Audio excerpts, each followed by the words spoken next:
Honorable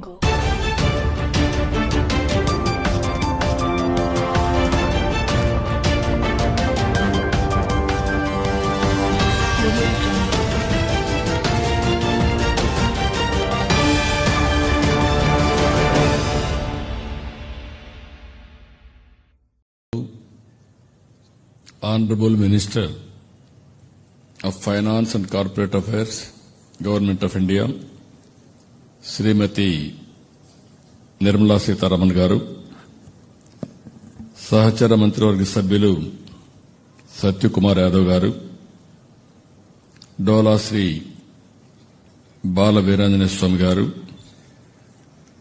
Payyavali Keshav Garu, Secretary Health Saurabh Gaur గారు, జిల్లా collector గారు, గౌరవ స్థానిక శాసనసభ్యులు రామకృష్ణబాబు గారు, ఈరోజు ఒక పవిత్రమైన కార్యక్రమం, మంచి కార్యక్రమం మనందరం ఇక్కడ సమావేశం అయ్యాం. ఈ సమావేశానికి విచ్చేసిన మిమ్మల్ని అందరినీ పేరు పేరున మనస్ఫూర్తిగా అభినందిస్తున్నాను. ధన్యవాదాలు, శుభాభినందనలు. ఇప్పుడే ప్రధానమంత్రి గారు వారు ఉపన్యాసం మనం విన్నాం. ఆయన మాట్లాడే ప్రతి మాటలో ఈ దేశంలో ఉండే పేదవారిని ఏ విధంగా ఆదుకోవాలి,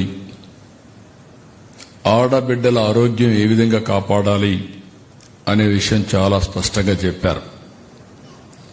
ఈరోజు మొట్టమొదటిసారిగా మనందరం నరేంద్ర మోడీ గారు 2047 వికసిత్ భారత్ సాధించడానికి, పూర్తిగా పేదరిక నిర్మూలన చేయడానికి కంకణం కట్టుకొని పనిచేస్తున్నారు.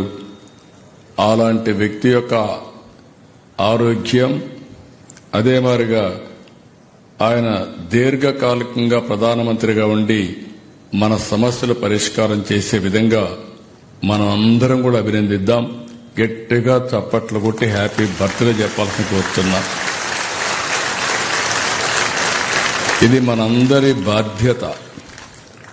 ఎందుకు నేను ఈ మాట వాడుతున్నానంటే, ఒక ఇంటికి సరైన నాయకుడు ఉంటే ఇల్లు బాగుపడుతుంది. ఒక గ్రామానికి మంచి నాయకుడు దొరికితే ఆ గ్రామం బాగుపడుతుంది. ఒక నియోజకవర్గంలో సమర్థవంతమైన ఎమ్మెల్యే ఉంటే నియోజకవర్గం బాగుపడుతుంది.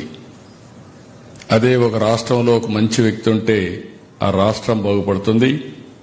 ఒక కంపెనీకి మంచి సమర్థవంతమైన వ్యక్తి ఉంటే ఆ కంపెనీ బాగుపడుతుంది. అందుకే నేను ఎప్పుడు చెప్పాను, సరైన సమయంలో సరైన ప్లేస్లో సరైన నాయకుడు నరేంద్ర మోడీ గారని చెప్పి నేను చాలా స్పష్టంగా చెప్పాను. ఈరోజు మనం అందరం చూస్తున్నాం 11 సంవత్సరాలు.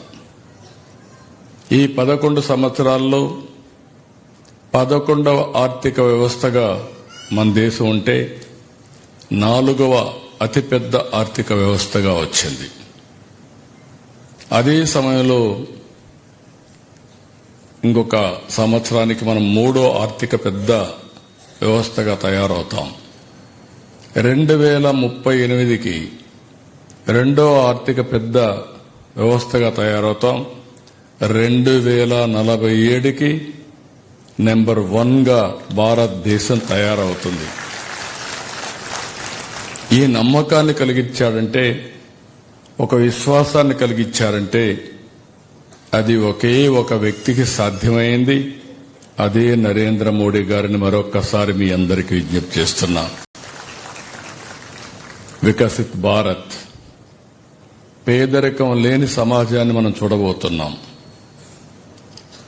ఆయన మాట్లాడిన ప్రతి మాటలో మీరు చూస్తే